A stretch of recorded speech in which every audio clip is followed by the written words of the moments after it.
Dando sequência à nossa mesa, depois nós vamos para as perguntas e debates. Eu vou convidar a ilustríssima doutora Marielbe Queiroz, também foi conselheira do CARF, também nossa colega, para nos falar sobre o tema planejamento tributário e uso das sociedades de conta por participação SCP. Então, por favor, professora Marielbe.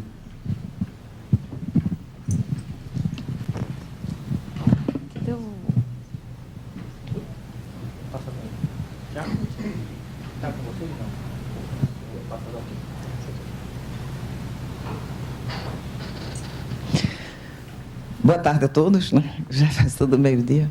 Vou ser breve, sempre que o palestrante diz que vai ser breve, vai ser longo, né? Mas vou tentar passar rapidamente alguns tópicos para vocês, até porque o doutor Guidon já me poupou metade da palestra explicando a elisão, evasão e etc., né? Tema de planejamento tributário, quero agradecer ao doutor Marcelo, ao doutor Pedro Anão, o convite, por estar aqui, tendo a oportunidade de debater um pouco com quem julga, né, os casos e ver se Deus ajuda a iluminar a cabeça, né? E sempre que eu falo em planejamento tributário, eu digo o seguinte, é terrível, porque é igual a lactose e glúten, né? Porque todo mundo hoje tem intolerância e passa mal. E planejamento é a mesma coisa, só que a intolerância, no caso, é do fisco com qualquer coisa que você chame de planejamento. Muito bem. O tema que foi dado, uso de sociedade em conta de participação, é bastante interessante, porque diz respeito muito diretamente ao próprio advogado. Por quê? Porque estão havendo autuações imensas em cima dessas sociedades de conta de participação constituídas por advogados. E não é só para o IRPJ, CSL, não. Estão pegando PIS, COFINS, Imposto sobre a Renda na Fronte e ISS.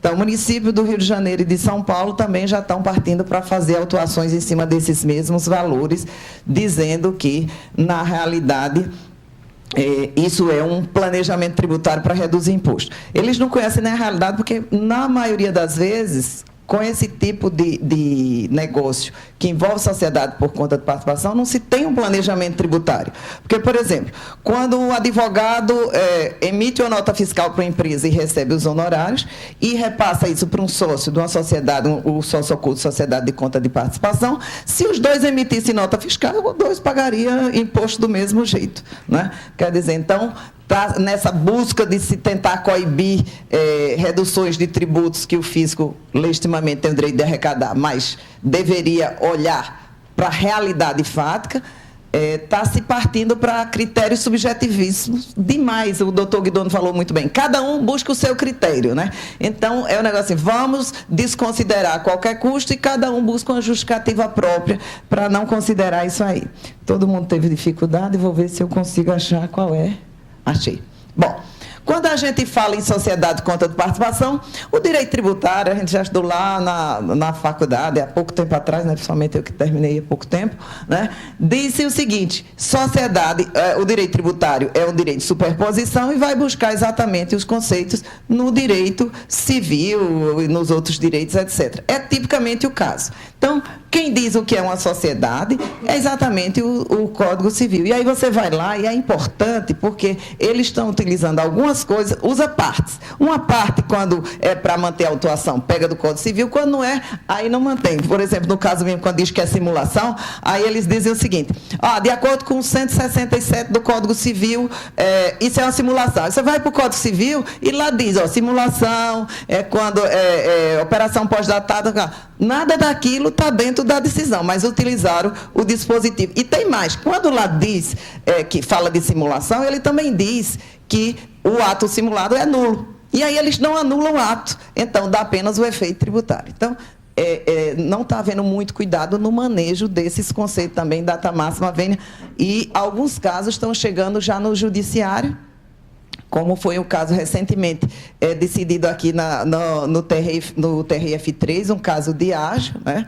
E foi considerado que havia simulação e foi mantida a autuação. Mas, muito bem, sociedade contra participação é uma sociedade não... Olha, está vendo isso aqui? Achei.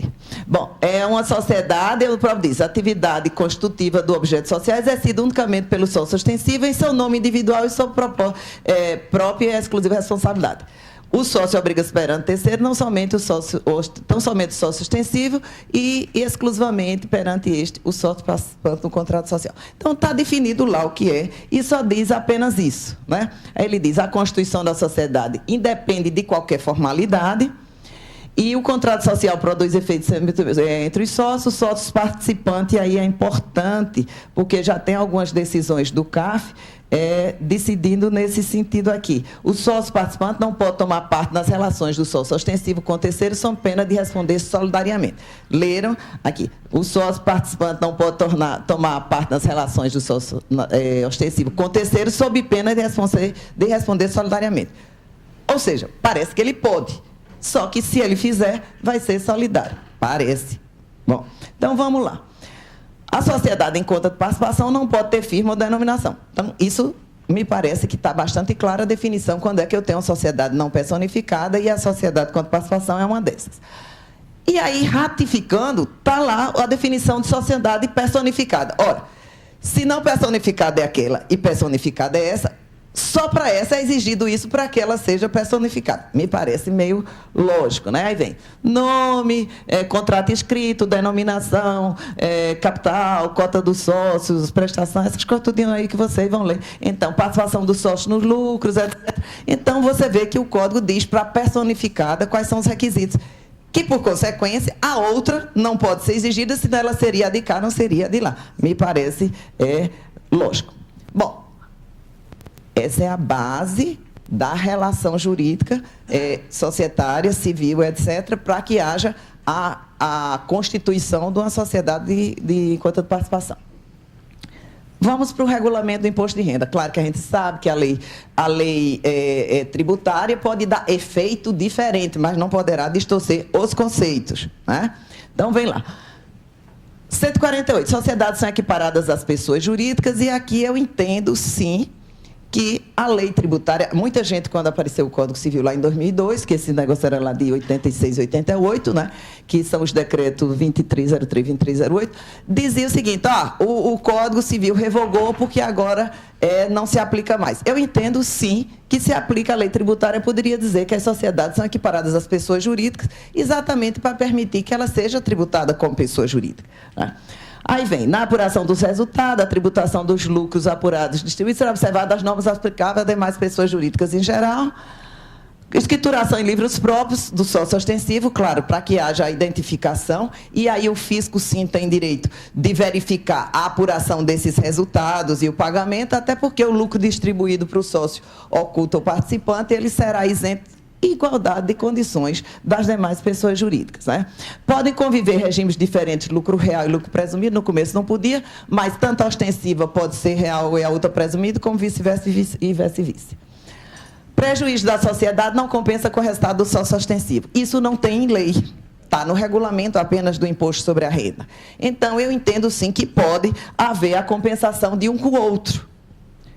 Se fizer, vai ser autuado. Mas não tem base legal para que isso aconteça, embora esteja lá no regulamento do imposto sobre a renda, no artigo 515. E os lucros distribuídos estão isentos, que ficaram naquela dúvida se seria ou não. Vê uma solução do lado de consulta, que eu acho que não precisaria, porque se ela é equiparada à pessoa jurídica e apura o resultado como pessoa jurídica, chega ao final e também os lucros seriam isentos, porque ela é uma pessoa jurídica, embora não personificada. Muito bem.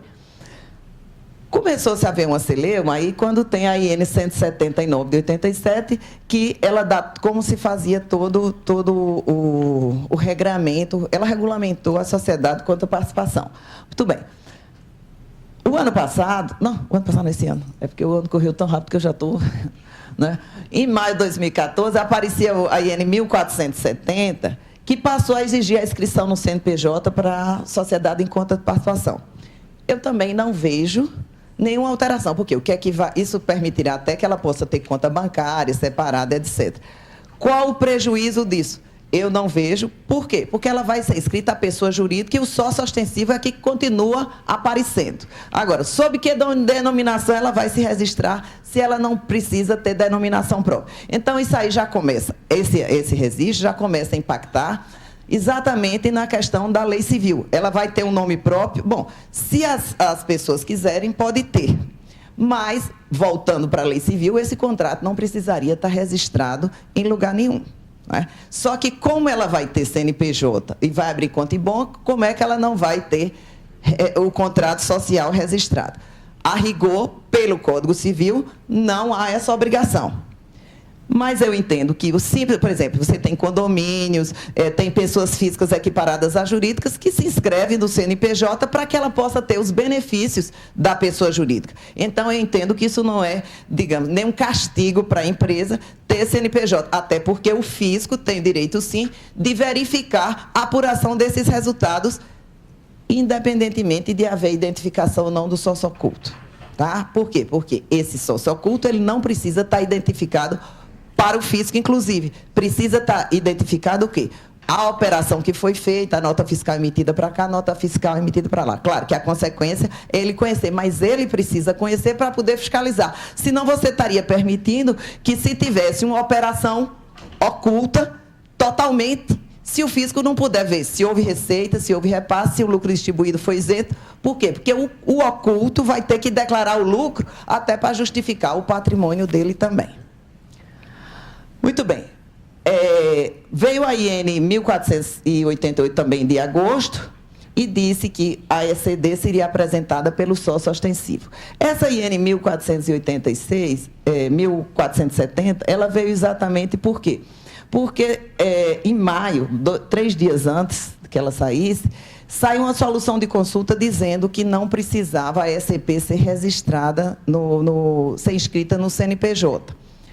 Saiu dia 27, mas logo no dia 30 saiu dizendo a instrução. E ela dizia o seguinte, bom, a IN 179 não foi revogada, então não está obrigatório. Mas aí logo depois saiu a IN dizendo, revogando o inciso 4º e dizendo que estaria inscrita no CNPJ.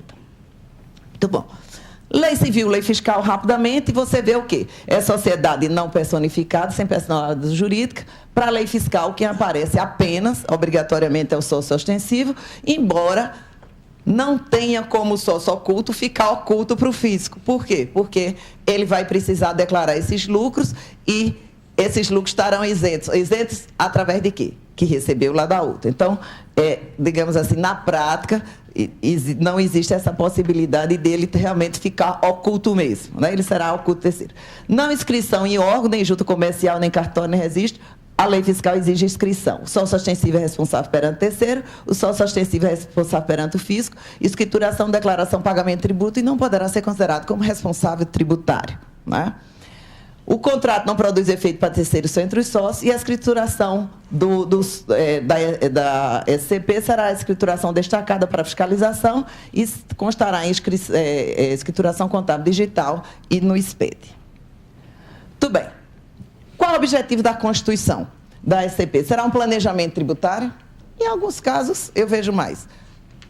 Que isso aí é um instrumento estratégico de negócio, de realização de negócios. É uma forma mais simplificada de se fazer operação. Claro que tem os abusos, tem outras coisas, mas etc. Não estou entrando nesse detalhe. Mas, normalmente, isso é uma forma mais simples de realizar negócios. Só que não é isso que está sendo interpretado. Tá? Maciçamente, está sendo exigido IRPJ, CSL, IRPF, IRFON. O caso que eu vou trazer para vocês, já houve autuação de pessoa física, do IRFON e do IRPJ da mesma empresa, que já foi, inclusive, julgado no caso. Contribuições previdenciárias e, por último, o ISS é o que está saindo agora. Já teve um grande escritório de advocacia do Rio de Janeiro, portanto, não é de ninguém daqui, né, que foi autuado para a cobrança do ISS dos dois. Né? Não vou dizer porquê, vou deixar dizer no meu último slide, senão vocês correm para sair para o almoço. Né? Aí vou mantê-los aqui, doutor. Ixi, ainda tem um tempinho aí. Muito bem. Fazendo uma rápida pesquisa sobre essa questão da sociedade contra participação, você vê que o STJ, ele diz claramente que é o sócio ostensivo. Tem essa decisão aqui que é sobre ausência de capacidade tributária passiva, né? Só que ela se refere a período anterior a 81, anterior àquele decreto-lei que fez as equiparações. Então, ela é um parâmetro, mas não é um parâmetro, digamos assim, firme. Né? Temos essa outra aqui que diz, na sociedade enquanto participação, o sócio ostensivo é quem se obriga perante terceiros. Nunca o sócio participante oculto, que nem é conhecido de terceiros, nem com estes trata, nada. Hipótese de exploração de flete em condomínio. Tem uma outra mais recente, sociedade enquanto participação, a responsabilidade perante terceiro é sempre do sócio ostensivo. Então, o STJ vem dizendo sempre, na sociedade, sócio ostensivo é quem se obriga com o terceiro, nunca o sócio participante, que com esse não faz nada. Pronto. Então, essa aí está clara. O que é que, reiteradamente, está o contribuinte perdendo no Conselho de Contribuintes? No CAF. E aí, sobre os mais diversos argumentos, inclusive utilizando o Código Civil. Veja lá, nesse caso que os hospitais, né, os hospitais utilizavam aquela sociedade de pessoa jurídica dos médicos, aí começou a ser autuada, e agora está em sociedade de contra-participação, aí começou a ser autuado, aí a gente não sabe qual vai ser o próximo. Mas não é ilegal. Desde que as coisas aconteçam. Aí vem a questão da forma com conteúdo. Embora esse princípio, substância sobre a forma, não esteja dentro da legislação, tem até um voto do doutor Alberto Pinto, né, onde ele diz assim, propósito negocial não é exigido pela legislação, isso é criação do julgador administrativo. E aí, ele quem diz isso, ipsilitris, né? Ele diz assim, o CAF prestaria um grande serviço à justiça para dar o nome da segurança, se deixasse de criar conceito, mais ou menos um negócio desse, mas ele que diz, não sou eu que estou dizendo, não. Tá? Então, muito bem. Qual é esse caso aqui? Nesse caso, a autuada foi o sócio pessoa física, esse aqui já tem física e fonte sendo julgado, mas houve RPJ e CSL também. Então, veja só. Fiscalização do hospital, sociedade com objetivo de celebração do negócio jurídico, que visava proporcionar a supressão do imposto de renda na fonte incidente no pagamento de serviços prestados pelos profissionais médicos, de forma que esses rendimentos ingressassem como isentos na declaração de pessoa física. A autoridade fiscal concluiu pela inexistência concreta da sociedade e a prestação de serviço não era pelos sócios ostensivos, e sim pelos profissionais médicos, não distribuição de lucros, né? Acusou de simulação no negócio jurídico, na qual fez parte do contribuinte com o intuito de fraudulentamente diminuir a carga tributária a qual estava sujeito. Só lembrando a vocês, como aquele artigo, a Lei Complementar 104, que introduziu o parágrafo 216 do CTN, nunca foi regulamentada porque a MP66 não foi aprovada, então eles não podem utilizar a expressão desconsideração e não a operação e tributar uma operação apenas que visou reduzir tributo também não pode. Aí o que é que faz? Faz coisa pior. Coloca a multa de 150% e diz sempre que é simulação. E aí, como o doutor Guitonon colocou muito bem, a diferença entre estar solto e estar preso ela é muito mínima, né? Vai ficar na interpretação de quem está julgando. E aí o que é interessante também, abrindo parênteses, eu vejo em muitos casos, a acusação é de que simulou. Aí vem o julgador e diz, não simulou, mas eu reduzo a multa e mantenho alto. Então, acho que há uma incoerência. Se é simulação, está simulado, está provado, mantém-se tudo. Se não é simulação, que não, em muitos casos não é, então nada pode persistir, porque a acusação não foi aquela, não se encaixa aí a forma e a substância sob a forma da decisão. Mas isso aí fica para se pensar. Então, esses foram os fatos autuados. Qual foi a decisão da pessoa física? Omissão de rendimento decorrente de prestação de serviço, incide o imposto de renda sobre os rendimentos decorrentes da prestação de serviço médico, sem vínculo empregatício, sociedade enquanto participação, contribuição vertida pelos sócios participantes na forma de serviços diretos e pessoais a terceiros, incompatibilidade com o Instituto. Aí o que é que ele diz? Não é compatível com a sistemática das sociedades por conta de participação, estabelecida no artigo 991 e seguintes do Código Civil, que a contribuição dos sócios participantes seja realizada na forma de serviços prestados diretamente, de forma pessoal. Então, esse foi o fundamento. Veja, lá não veda que ele preste. Lá diz que se ele prestar, haverá uma responsabilidade solidária dele. Pelo menos é o que eu entendo, né? E não é o fato de o outro sócio, o sócio oculto prestar serviço, que vai descaracterizar a sociedade como sociedade de conta de participação. Então, são vários elementos que tem. Aí eu gosto de dizer, vale analisar o filme e não só a foto, né?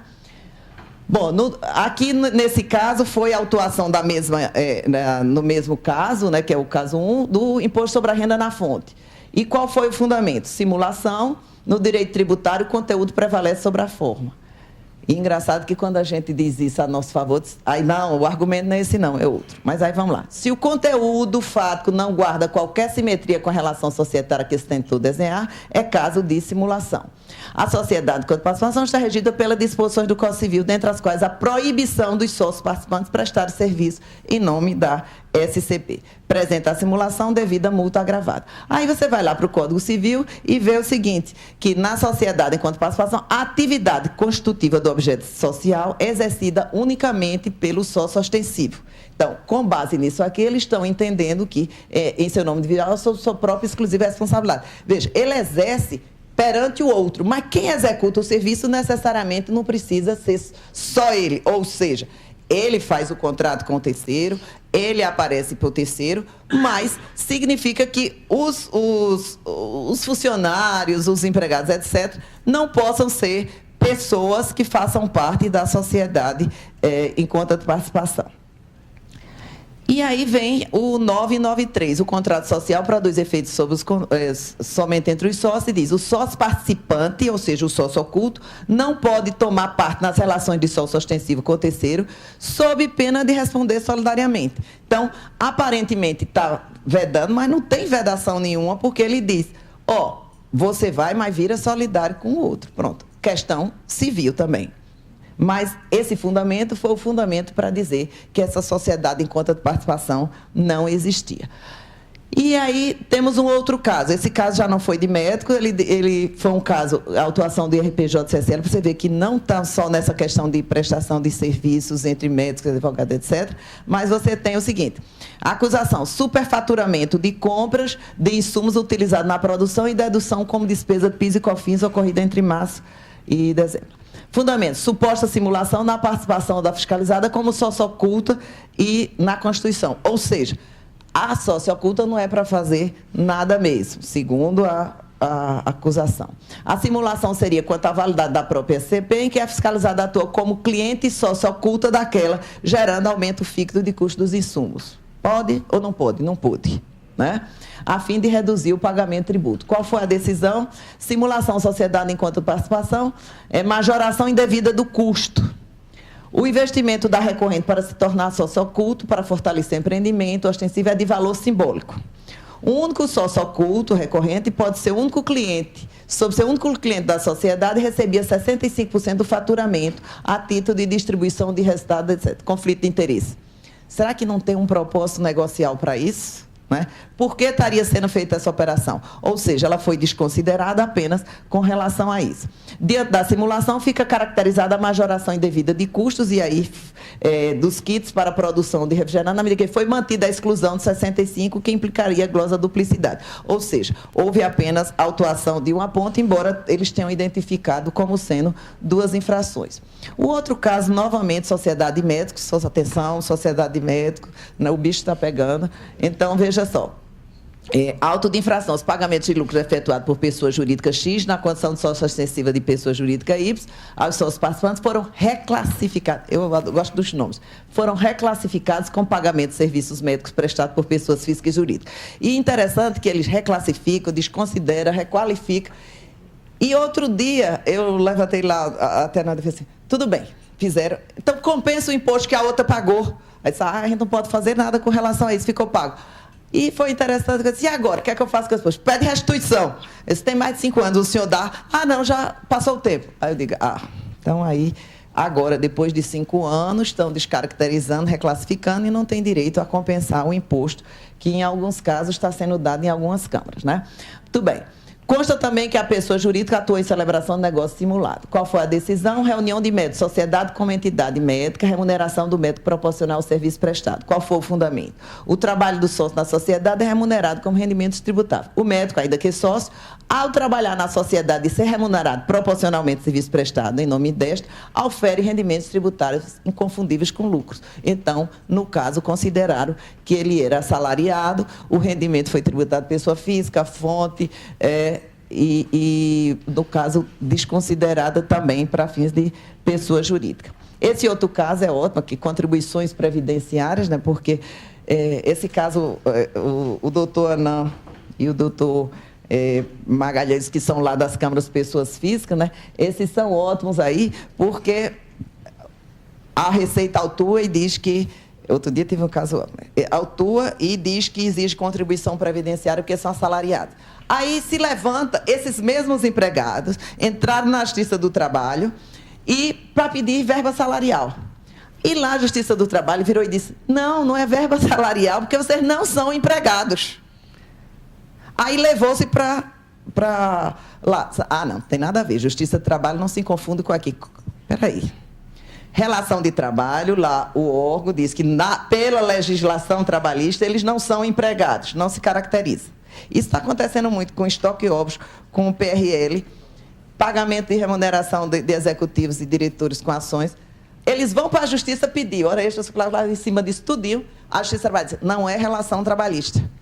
Aí aqui diz, não, vou cobrar contribuição previdenciária, porque aqui é relação trabalhista e não tem nada a ver se a Justiça do Trabalho diz que não era relação trabalhista. Eu entraria até com alguma ação, aí eu vou ver assim, do lado de que eu estou, empregado ou do outro lado. Vou entrar com a ação, porque se eu for empregado, eu voltaria para a Justiça do Trabalho.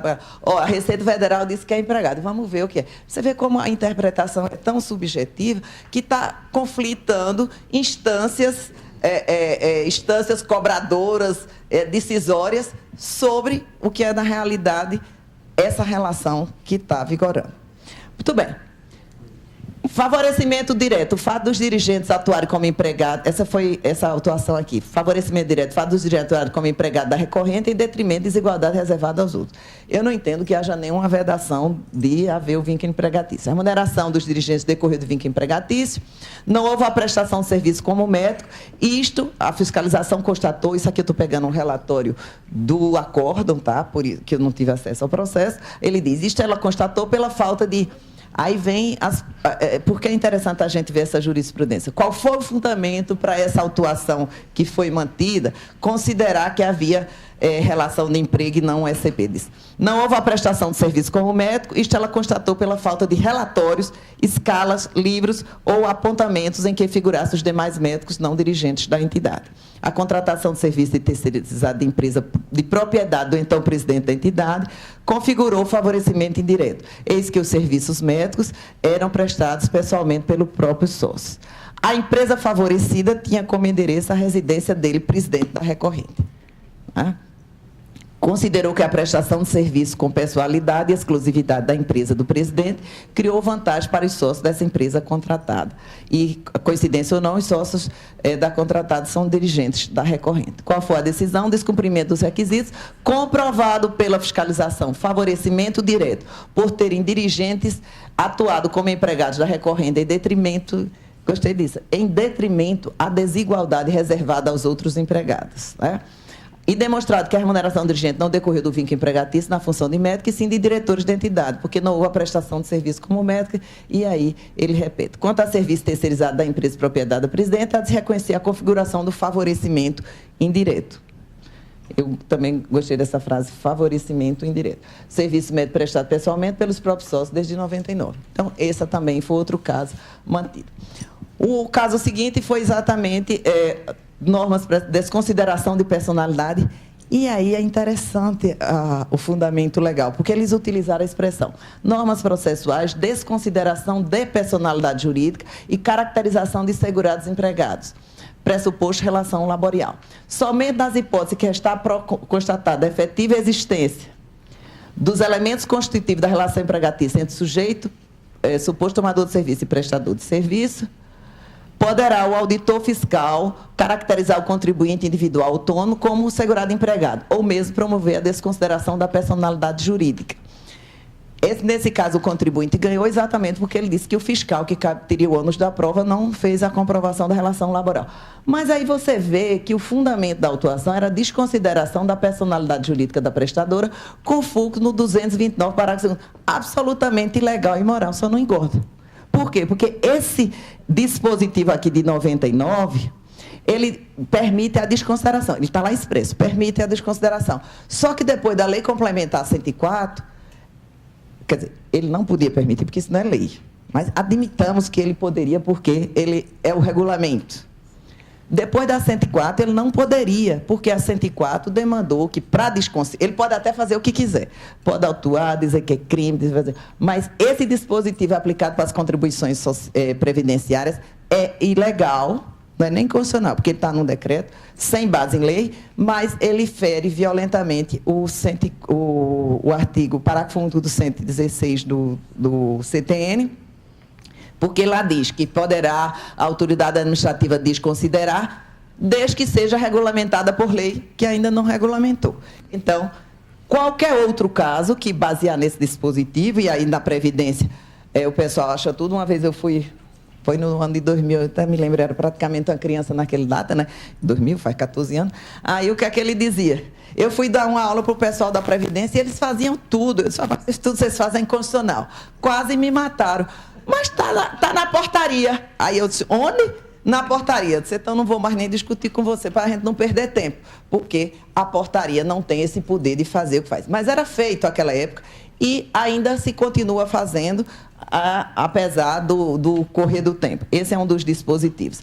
E aí, se você olhar o decreto, ele diz o seguinte, esse decreto citado aqui, o INSS é o competente para, se o auditor fiscal constatar que o segurado, contratado de seguro, trabalhador avulso ou sob qualquer outra determinação, preenche as condições referidas no inciso 1, deverá desconsiderar o vínculo pactuado e efetuar enquadramento como segurado. Tá? Decreto 23, não sei das quantas aí, que permite desconsiderar. Mesmo que haja uma lei, essa lei não é a lei que regulamentou, coisa que eu descobri recentemente, que aqui no município de São Paulo tem uma lei regulamentando a desconsideração por abuso de forma para fins dos tributos municipais, né? E aí fui pesquisar e tem várias desconsiderações de atividades com base em abuso de forma. Não, meu querido mestre foi meu professor, né? A culpa não é dele se eu não aprendi, foi incapacidade da aluna. Professor Scarpa, o que é abuso de forma? Né? Quando é que há um abuso de forma? Ou quando o abuso de forma vira abuso de direito? Se você pegar 10 juristas, teremos 11 conceitos de abuso de forma, porque com certeza alguém terá 2. Né? Então, você vê aí esse caso. Também houve a autuação, foi mantida, aliás, nesse caso o contribuinte ganhou, porque a vinculação dos segurados empregados individuais formalmente registrados na pessoa jurídica, desconsiderada a outra empresa, depende necessariamente da comprovação dos requisitos do vínculo laboral no caso de empregados. Ou seja, nesse caso, considerou-se que a autoridade fiscal não teria comprovado o vínculo laboral para que fosse mantida a autuação das contribuições previdenciárias nesse caso. Então, você vê que realmente é uma jurisprudência que está indo contra o contribuinte na maioria dos casos. Eu só detectei esse favorável. E aí, atenção, porque vocês estão pegando os escritórios de advocacia. Os municípios estão atuando, e autua o sócio ostensivo e o sócio da SCP. E estão descaracterizando a sociedade de advogado por dizer que é uniprofissional. Então, aí estão cobrando o ISS com a alíquota de 5% das duas sociedades, porque ele diz que descaracterizou. Ora, mas se a SCP também for uma sociedade de advogados, poderia haver esse desenquadramento sob esse argumento? Eu entendo que não. Né? Ou seja, que nesse caso permaneceria sendo devido o ISS, como nos outros casos. Então, esse é um tema que ainda está muito dentro daquele subjetivismo da apreciação do que é planejamento tributário. Né? Eu tive até um amigo, você vê como são as coisas, e aí, doutor Guidoni, permita discordar só de uma coisa, que eu posso fazer o planejamento posteriormente. Eu tenho um caso típico desse aí, e que é lícito. Um amigo meu chegou para mim e disse, Mary, eu estou com um problema horrível. Aí disse, o que foi? Deixe-me ajudá-lo. Né? Ele disse, não, porque eu tive uma namorada de 2 anos, né? E a gente está namorando há 2 anos e eu acabei. Quando eu acabei, ela disse, epa, peraí, nós temos uma reunião estável, eu vou entrar com a ação para pedir metade dos seus bens. Aí ele ficou louco, e agora? Caso com ela. Aí ele disse, o quê, Mary? Eu disse, não, você casa com ela, com separação parcial, ela ficará satisfeita, e daí um tempo você separa. Né? E aí teremos um caso e separa, teremos um planejamento a posterior do fato, que foi a primeira separação. É imoral, é lícito, é ilegal? Bom, pode ser imoral, né? Mas toca de eles no momento que começarem a conviver casado, dá certo. Eu fiz um bem, a paixão... Lembra aquele caso lá um colega que casou com a ex-mulher e está muito feliz. Então, toca de dar um negócio desse e vão me agradecer, ela principalmente. Né? Então, você vê que as coisas, às vezes, fogem da nossa vã filosofia. Muito bem. Então, o uso da sociedade em conta de participação é um risco. É um risco como tudo. Você andar no Trans São Paulo, você ir para os morros do Tomar Bala e fazer planejamento, seja qual for. Eu ainda vou mais, não é só planejamento. Hoje, qualquer operação que você fizer com toda tranquilidade, você corre o risco de ser desconsiderado, autuado e acusado de simulação. Então, cuidado com o que fizer a partir do momento que atravessar aquela porta, que o risco está com vocês, porque essas operações todas estão sob o foco da fiscalização. Obrigada.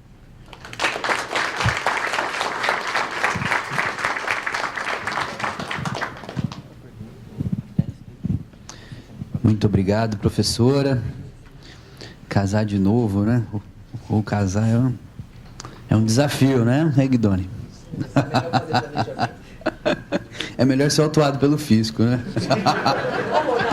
Sem multa qualificada, né? Para não ir para a cadeia. Mas tudo... A conta é muito maior da autuação. Mas ótimas palestras. Eu vou abrir para perguntas. Eu também tenho, mas dando preferência à plateia, eu abro a perguntas.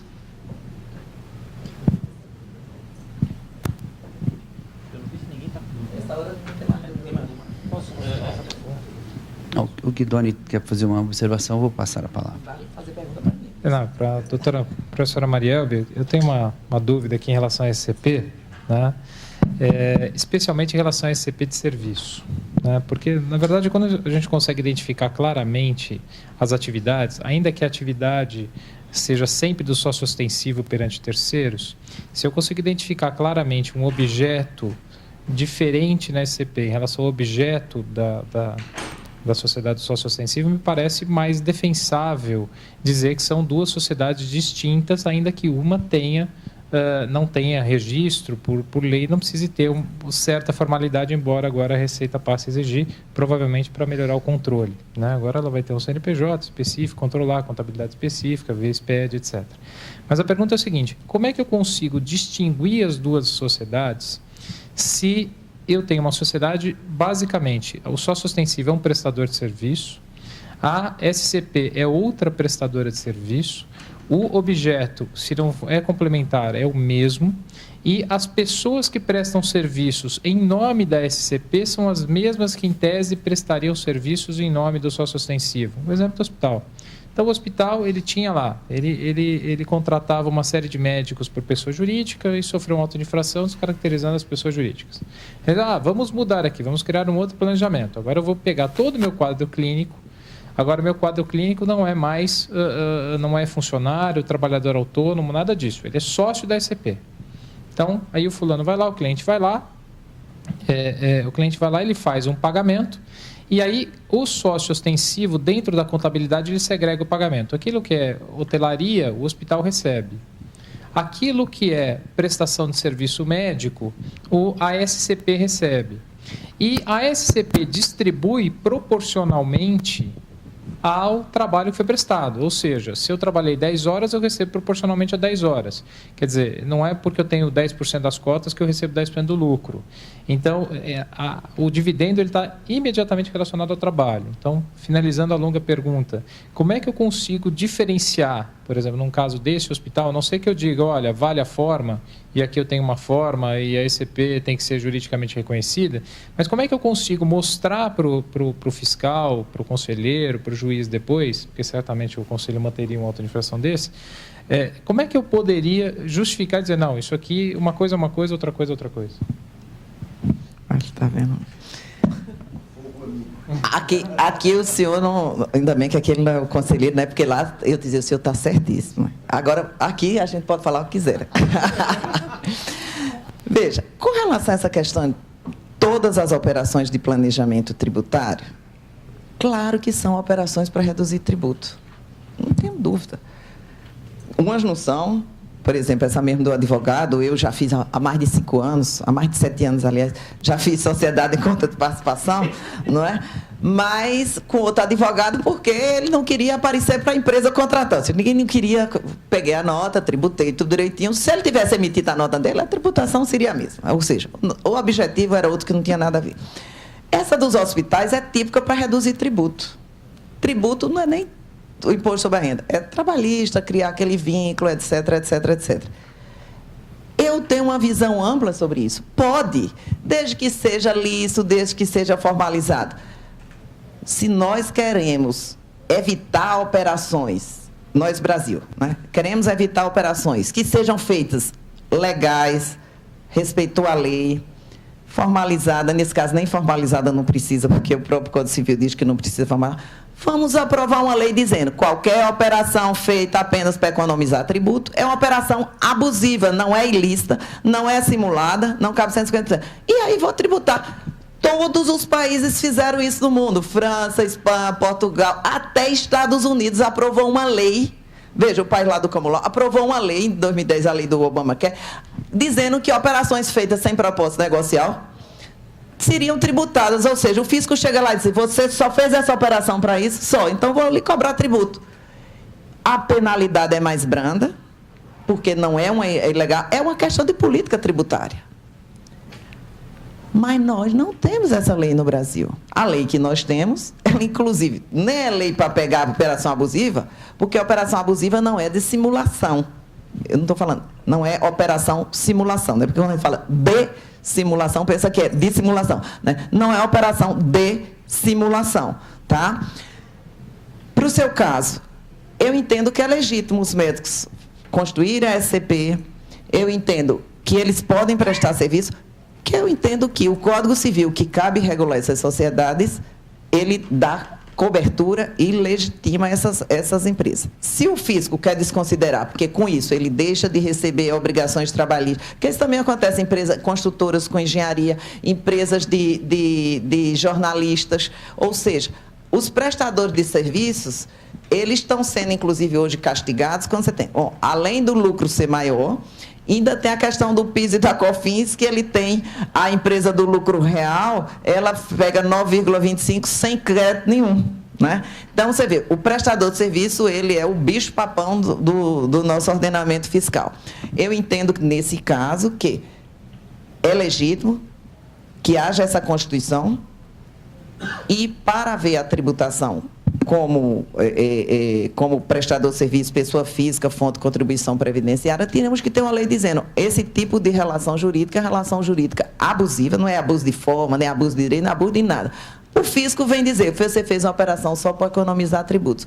Ou, às vezes, não. Eu já tive casos de sociedade de médicos que foi constituída a outra sociedade para prestar serviço, porque eles tinham impedimentos de vínculo empregatício, porque já era empregado de outro hospital, o outro hospital, no contrato de trabalho, não permitia que eles tivessem outro contrato de prestação de serviço. Então, eles fizeram o quê? Construíram uma sociedade para que pudesse prestar serviço para outra. Sob a ótica do fisco, hoje, isso seria desconsiderado. Então, acho que tem que ter uma prudência muito grande. E eu defendo o seguinte: quer pegar operações feitas únicas e exclusivamente para economizar tributo, operação abusiva, ótimo. Vamos criar uma lei. Basta botar isso em lei, botar um critério objetivo, como o senhor mesmo colocou, para não ficar no subjetivismo. Eu acho que, eu sinto que... Olha, eu sinto tanta coisa, né? Agora mesmo vocês todos estão sentindo fome, né? Então, esse não pode ser um critério, como a gente vem vendo. Outro dia eu fiquei no TRF, vou abrir só um parênteses, que eu fiquei tão escandalizada que eu conto isso em todo canto. No TRF 3 aqui, o critério de julgamento era, eu acho um absurdo. Tá? Então, primeiro caso a ser julgado no dia. Eram 4 casos, um no outro foram todos julgados igual. Era a indenização dos anistiados, né? O desembargador-presidente fez um discurso contra a tortura, contra sei lá, e deu 200 mil. O critério dos outros foi o seguinte: o quê? Eu acho um absurdo. Baixa para 80. Eles, por que 80? Porque eu acho melhor. 200 eu acho um absurdo. Aí foi. O Clélio Chiesa estava até lá. Para dizer que eu estou contando a verdade, eu tenho uma testemunha logo, né? O quinto caso, 4 iguais. O quinto caso era um depósito que a pessoa tinha feito em garantia há 12 anos atrás e 12 anos depois o fisco descobriu que não estava integral. Aí o advogado foi lá e disse, isso é decadência. Doutor, não é decadência, é prescrição. Mas eu acho um absurdo. Ele deveria saber, desde aquela época, que estava depositando a menos. Mas 12 anos depois, eu acho um absurdo. Eu virei para o cliente e disse, você já perdeu o seu caso. Como é que você sabe, doutores? Né? Aí o outro caso, né, era o seu... Não, o outro caso dele, esse foi escandaloso. Né? Não é porque ele é meu amigo, não. Não, mas não ria não, porque o STJ está pegando e o judiciário. A primeira lei do refis. O cara estava pagando pouco. Eu acho um absurdo. Era ele lá, né? Eu acho absurdo. Aí o desembargador vai fazer assim, desse jeito ele nunca vai pagar. Aí o desembargador, excelência, isso é uma interpretação. A lei dizia isso, as leis limitaram. Ela vai dizer, eu acho absurdo. Eu acho absurdo. Excluí do refis o cara. Argumento jurídico é esse, eu acho absurdo. Eu acho absurdo. Mas tem tanta coisa que eu acho um absurdo. Se fosse assim, né? Então eu acho que a gente precisa ter muita prudência e aí me preocupa um pouco. Temos julgamentos excelentes, julgadores excelentes, há um esforço no CAF realmente para bem fundamentar as decisões. Eu vejo lá seus embates, né? Mas tem que haver uma certa prudência nesse aspecto fiscalista demais, de que tudo tem que ser desconsiderado. Vamos aprovar a lei. E não estou sendo aqui legalista, né, do tempo que diz que não está na lei, naquele negócio lá que a gente aprende na faculdade, né? Porque Estados Unidos aprovou lei. A Inglaterra, desde 2009, tem projetos. E qual é o fundamento deles na exposição de motivos? Precisamos aprovar a lei porque a jurisprudência não é uniforme. Lá, no país do Camolão, Estados Unidos e Inglaterra. Você vai lá, eu fui estudar no momento da minha tese. Os outros países que já aprovaram lei não estão conseguindo manter os autos de infração, exatamente porque diz. É tudo muito subjetivo, abuso de forma, abuso de direito, fraude à lei, etc. Fica muito no subjetivismo. Né? Então, eu acho que a gente tem que ter uma certa prudência na análise e eu, particularmente, acho que fraude tem que ser combatida, simulações, sonegações, mas quando forem fraudes, sonegações e simulações efetivamente. Não sei se respondi sua pergunta. Professor Scarpa. Bom, ouvi duas... Não, ouvi... Mas eu tenho que dizer, pelo menos, que eu fui professor dela no Jardim de Infância. É a minha parte de professor de Jardim de Infância, professor da Marielbe nessa época. Bom, ouvi duas excelentes palestras, ótimas, como as anteriores, mas tem uma questão, Meire, que eu gostaria de te ouvir exatamente nesse ponto final do ISS. Você frisou o ponto da questão da possibilidade de desconsideração até da uniprofissionalidade. Claro, não pode quebrar quando você tem um oculto advogado. Aquele velho caso do amigo que te colabora com o teu escritório num determinado caso, na captação, nisso, naquilo, e você emite a nota pelo teu escritório e rateia a parcela. Ok, estamos de acordo, inclusive para efeitos imposto de renda, etc., o custo está coberto. ISS, está todo mundo uniprofissional. Mas existem operações onde o oculto é um contador. E muitas vezes, nós que trabalhamos com a parte tributária na advocacia, nós temos esse tipo de profissional trabalhando com a gente, esse tipo de prestação de serviço. Ou seja, o oculto é um contador onde você diz, nosso escritório faz levantamento dos valores, contábil, aquela coisa toda, e por trás tem um escritório de auditoria e contabilidade. Pergunta, corre-se nesta situação um risco de descaracterizar a uniprofissionalidade? Ou é possível, na tua opinião, claro, cada qual terá duas opiniões pelo menos, mas na tua opinião, você ter uma defesa no conceito de SCP? Quer dizer, o SCP te protege para efeitos de imposto de renda, PIS, COFINS, etc., etc. Mas, neste caso, abre uma brecha de queda da uniprofissionalidade?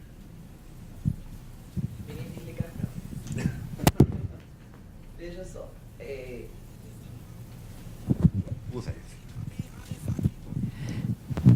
eu entendo que não descaracterizaria se isso for uma operação eventual. Tá? Se isso é uma coisa frequente, eu também não entendo que descaracteriza a empresa socioostensiva como um todo. Essa operação poderia ser tributada, porque, veja, é essa operação que é da SCP com esse cara que é de outra atividade, que aí, para fins do ISS, poderia ser... eu não gosto nem desse nome, desclassificado. Segrega. Ai, adorei. Segrega a operação. Até porque ela é segregada. Ela é uma outra pessoa jurídica, só sem ser formal, sem ser... Mas agora ela, inclusive, veja, tem CNPJ, então ela é outra pessoa jurídica mesmo.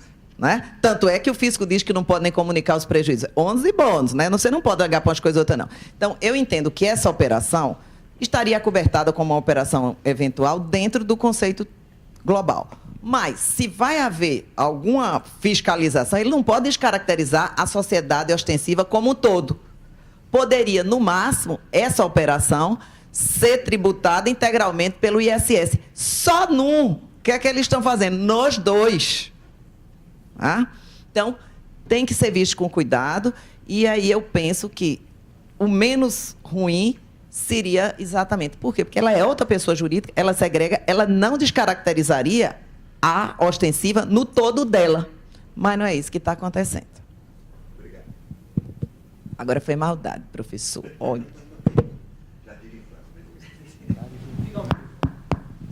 Vamos lá, está ligado. Eu vou agradecer a presença de todos em razão do horário. Então, vamos encerrar esse debate e vamos voltar às 14h30, isso, doutor Marcelo? Com a mesa de debates a respeito do parcelamento tributário, tratando de refis e outros pontos. Muito obrigado.